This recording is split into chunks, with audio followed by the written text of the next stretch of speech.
Granny Magic. A witness statement from the Blue Ridge Mountains. One long, hot summer day before I met horses, my dad farmed me out to my older cousins. They lived near our house down a long road recently paved that often showed the scattered remains of broken liquor stills in the ditches where the deputies had come through and busted things up. From the mountains of northern Georgia to the foothills of South Carolina, my family had a long history of making ends meet by making moonshine. My father had found Christ and, as a result, didn't imbibe. He was strict and frowned when I wore anything other than a skirt. Each Thursday evening, I recited Bible verses to him as he washed my hair in the kitchen sink. The only thing greater than my father's sanctity was his ability to hold a grudge. When he was given full custody of me, he had no idea how to contain me or how to feed me, but he was bolstered by the knowledge that he had won.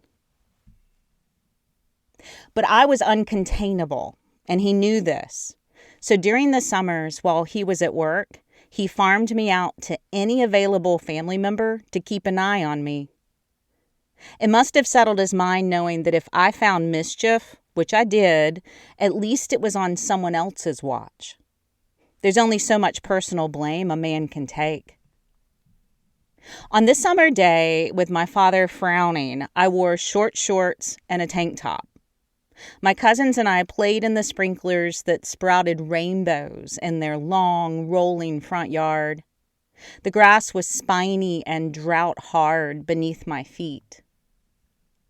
At some point, I began arguing with my boy cousin.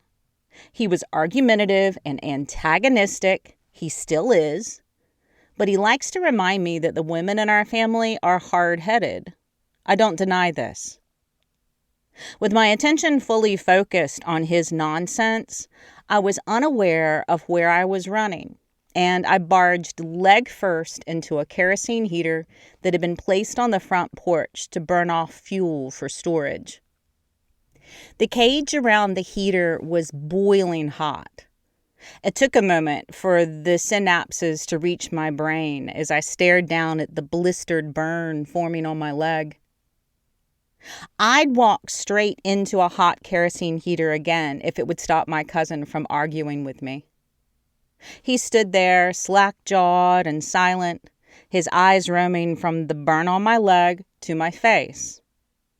I probably sat down on the ground and started weeping. I can't remember. Once the shock had worn off, my older cousins went into action.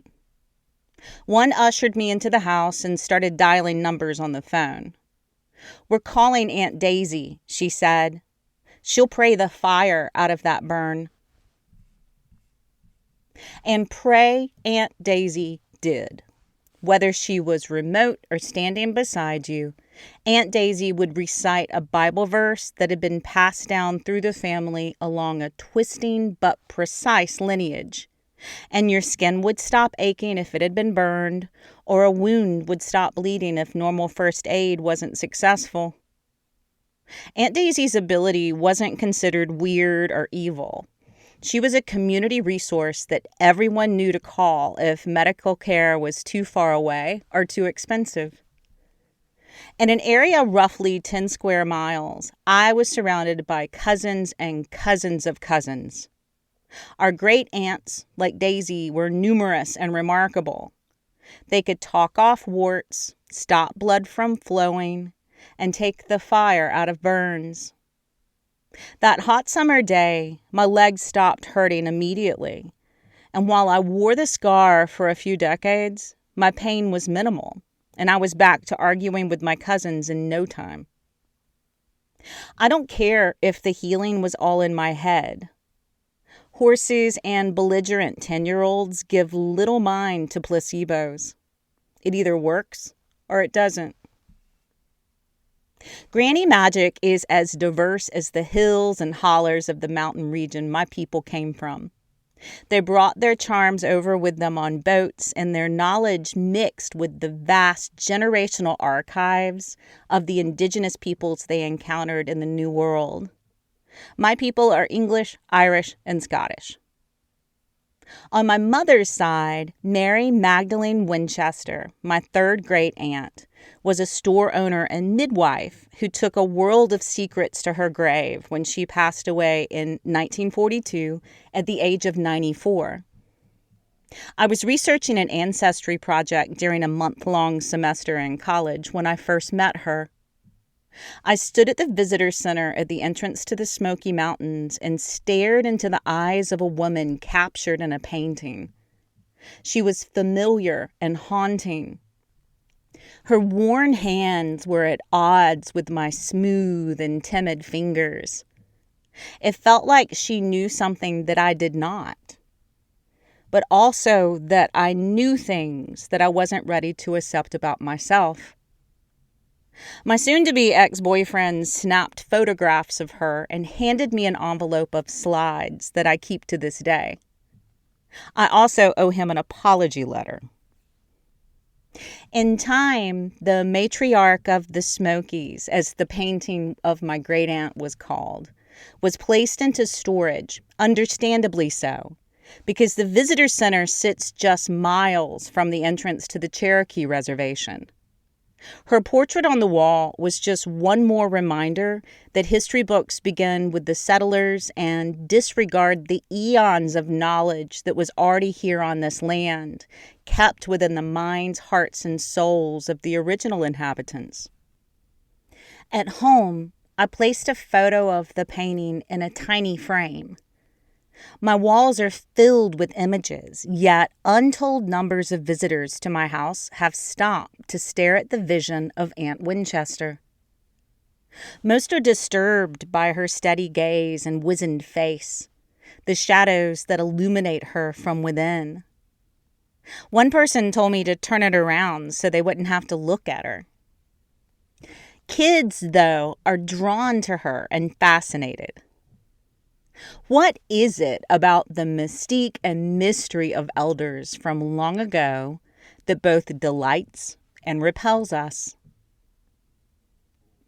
3 things converge to usher in the rise of granny magic, like hashtag grannycore and hashtag cottagecore on our news feeds. All of them harken back to the same things that dimmed our ancestors' way of doing things, as recorded in our cultural memory. We're not special. Periods of uncertainty have historically seen a surge in folkcraft, as seen in the Victorian era and the Back to the Land movements in the 1960s. Think of Marie Antoinette and her model farms, and of Leo Tolstoy and his obsession with the peasantry. And then there's Henry David Thoreau's Walden Pond. I traced the steps of W.B. Yeats and whispered, 9 bean rows will I have there, a hive for the honeybee, and live alone in the bee-loud glade, as I stared in wonder at the Lake Isle of Innisfree on the west coast of Ireland. In modern times, the concept of homesteading witnessed a revival from the late 1990s through the 2010s. Gen Xers and young boomers started gathering backyard chickens and planting gardens. Coupled with the essential oil industrial complex, or pyramid schemes, people began making their own soaps. Heirloom seed catalogs began to outcompete J. Crew. In 2008, newly hatched millennials watched their parents lose jobs, homes, and retirement plans in the crash that triggered the Great Recession. The promise of education, corporate work, and consumer culture began to look shady. DIY skills and gardening, along with an explosion in fear-driven prepping, became more commonplace. We felt a sense of longing and dissatisfaction that culminated in everyone's worst fears coming true during the pandemic. 2018 through 2021 saw the rise of cottagecore on TikTok and Instagram. Rural imagery became a cultural phenomenon. Right now, we're living through the shift from cottagecore to grannycore. A lot of those people who sold out to homestead have been at it long enough to realize that it's not a look, it's a lifestyle. The aesthetic has cracked, revealing our lack of hands-on survival skills. The type of work that makes Aunt Winchester's fingers gnarled in the portrait is proof of what returning to your roots does to your body. It's not all pretty. It's rarely clean, and there's nary a day off work unless you're shamed into stopping on the Sabbath. Our minds are still reeling from all the changes of the 20th century. In 100 years of human progress, a small amount of time compared to our cultural evolution, we erased most of our folk traditions. We launched ourselves into mobility and specialization as we left the farms for the cities. We started purchasing our goods instead of making them. We hire experts rather than learning from our elders in the communities. Then we started spending more time with various screens than with the seasons. The weather stopped being something we planned our crops by. The weather for most people is just an inconvenience or a potential disaster we are ill-equipped to bounce back from. I live on a farm and have spent my entire life in touch with the seasons, and I'm so guilty of also ignoring the signs and the signals from Mother Earth. Throughout the 20th century, my family created a radio communications empire.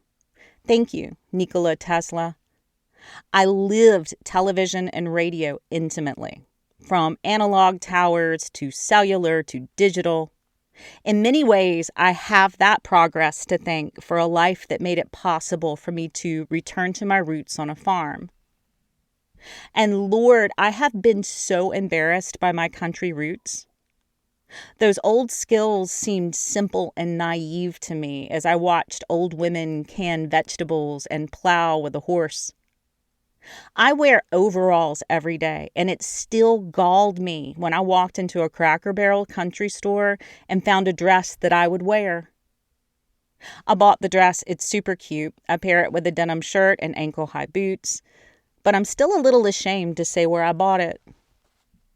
That cheek-burning revulsion I feel towards the last holdouts of country ways is actually a sign of the systemic programming that got us to this place where we yearn for the intuitive knowledge of the past, but are beholden to the modern conveniences that chain us in place. We're not as free as we think we are with all our stuff. I wear my gnarly knuckles and my Cracker Barrel dress with pride now. But I had to really get over myself in order to embrace the gifts of living closer to the land. Do you love a little granny magic? In the old days, knowledge wasn't hidden behind algorithms. It was passed across kitchen tables, whispered on front porches, and handed down by old women who knew things. Stable Roots survives the same way. If these stories remind you of someone you loved, or wished you knew, or a mystery you're still trying to place, consider becoming a free or paid subscriber. Free subscriptions get a seat by the fire, but paid subscriptions keep the kettle on. Either way, pull up a chair. I'm just glad that you're here with me. What is granny magic? Like my Aunt Daisy, talking fire out of burns and staunching a bleeding wound with prayer, granny magic takes many forms. But what's super interesting is that these folk practices aren't currently being embraced by anyone really who has a memory of actual family members who practice these incantations and rituals. Most of us alive today had grandmothers who were trying, like me, to escape the stigma of country living and superstitions.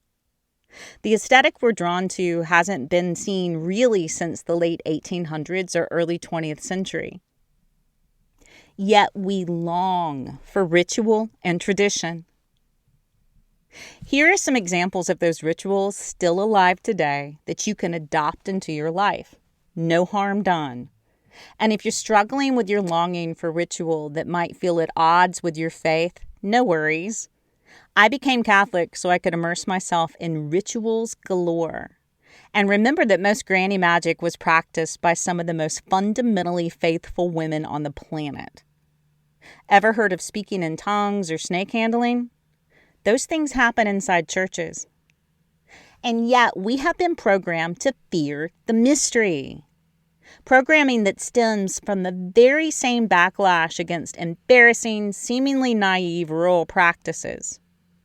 Those city preachers put on airs. They want to seem educated and important. So pull up a chair and let's explore the fading arts. Here are some uncommonly common practices you'll still find deep in the mountains today. Stopping bleeding.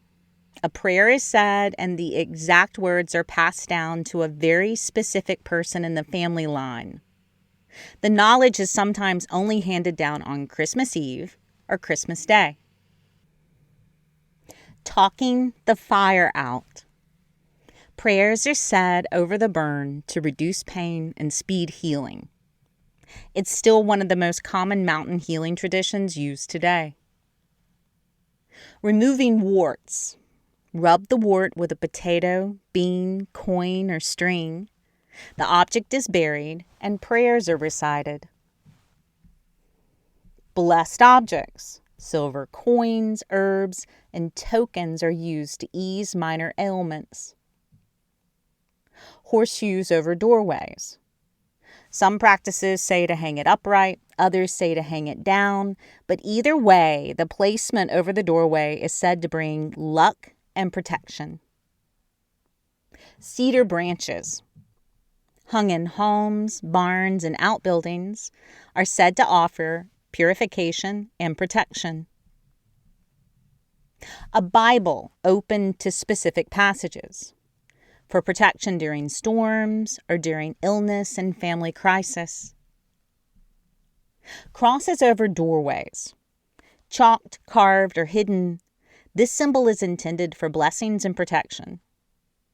Last year, our first Christmas in the new farmhouse, I chalked the front and back doors during Epiphany with 20, cross, C, cross, M, cross, B, cross, 26.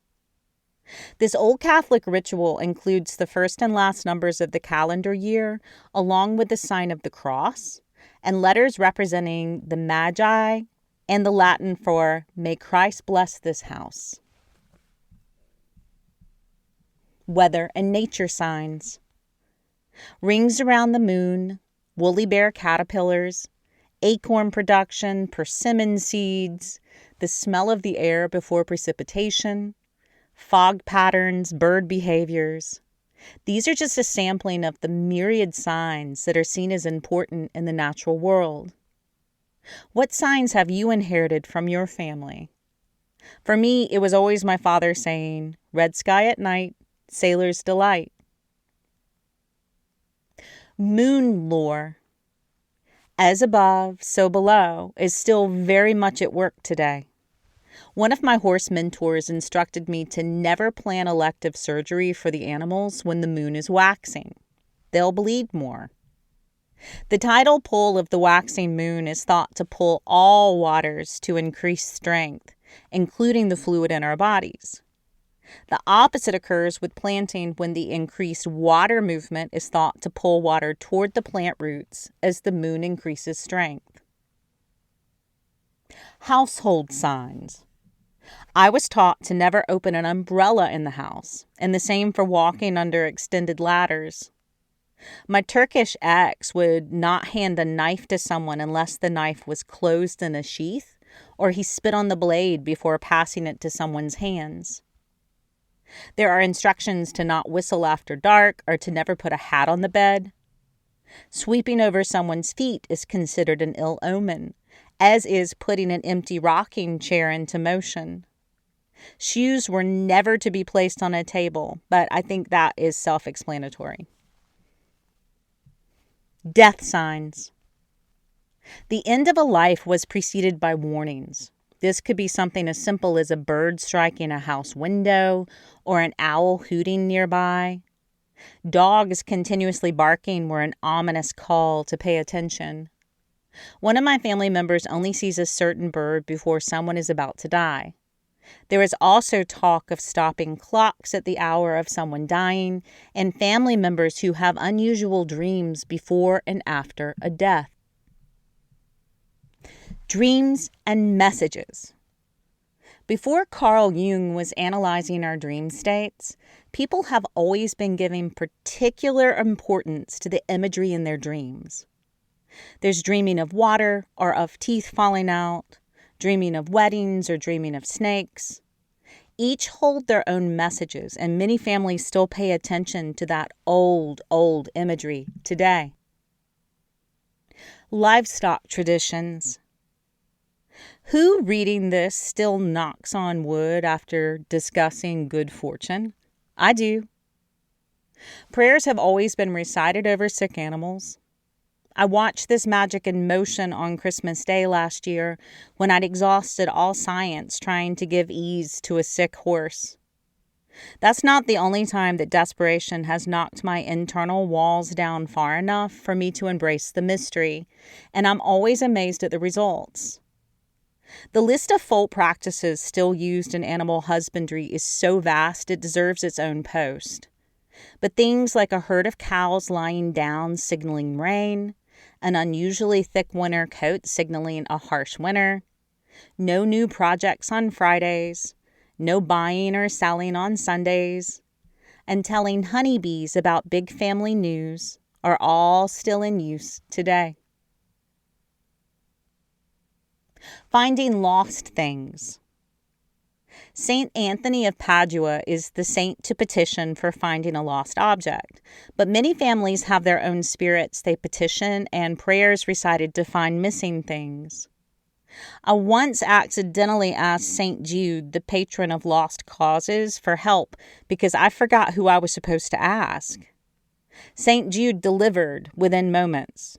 I cannot count the number of lost things I've found by praying.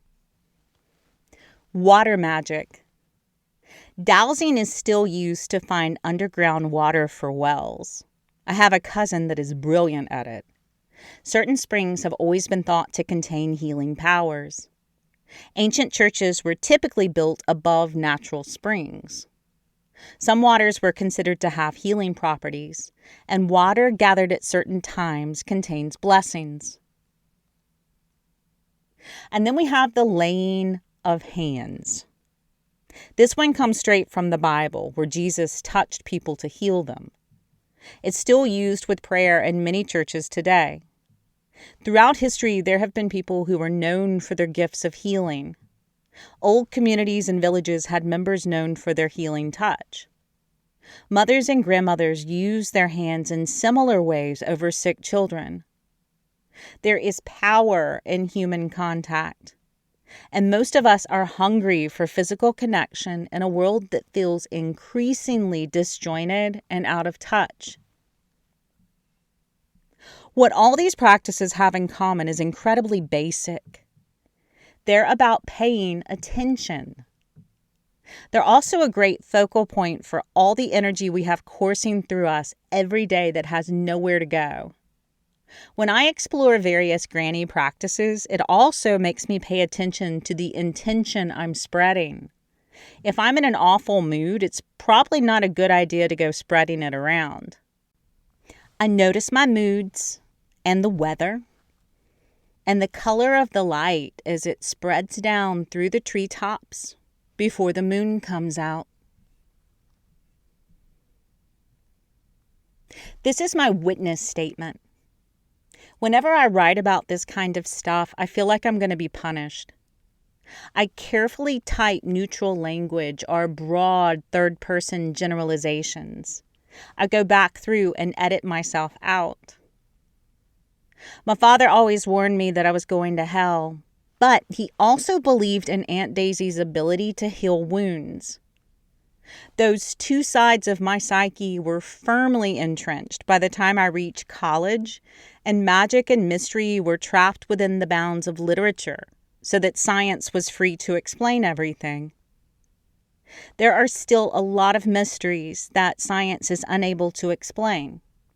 Yet, and here we are, all of us, living within the ditches of art/faith versus science. All of our choices are dictated by this dichotomy, as if one cannot exist alongside the other. I think we need both. I have witnessed an incantation heal a sick horse. I have seen prayer work firsthand. I have watched a person be unable to cross a boundary spread for protection. I have found lost objects by lifting my eyes to the ceiling and asking a helpful saint for a clue. I run my hands along the top line of a horse, the bladder meridian, and I watch them visibly relax, lick and chew, and release tension. That last one is funny because I show everyone how to do this easy practice on a horse when they first visit the farm. And one client is headed to vet school this autumn, and he was quick to dismiss the effects of a bladder meridian release until he tried it, and it worked. The horse fell asleep under his hands. I have to tell you, I thought this was bullshit, he said. Your proof is inside of your practice. If you don't try to work within the mysteries, confirmation bias will only show you the design of what you can only see with your own eyes. Personally, I don't want to live in a world where all the answers make sense. There's too much we don't know still, and I'm going to keep chasing ghosts until they speak words and give me proof that there is a world beyond our sight. In the meantime, I take a quiet moment in hard times to walk my imaginary feet up the creaking steps of Aunt Winchester's front porch. I'll let myself through her strap-hinged front door and take note of the items stashed in shelves as I make my way to her kitchen. I will sit down at her table and have her serve me stew from a pot boiling above the fire. As I lift the spoon to my mouth, I will bring my troubles to her and ask for her advice. She'll smile at my questions and answer truthfully, whether I want to hear it or not. And sometimes, if I'm very lucky, Aunt Winchester will give me a sliver of her knowledge. And armed with that new, old medicine, I'll return reluctantly to our world and get to work. Love, Kim.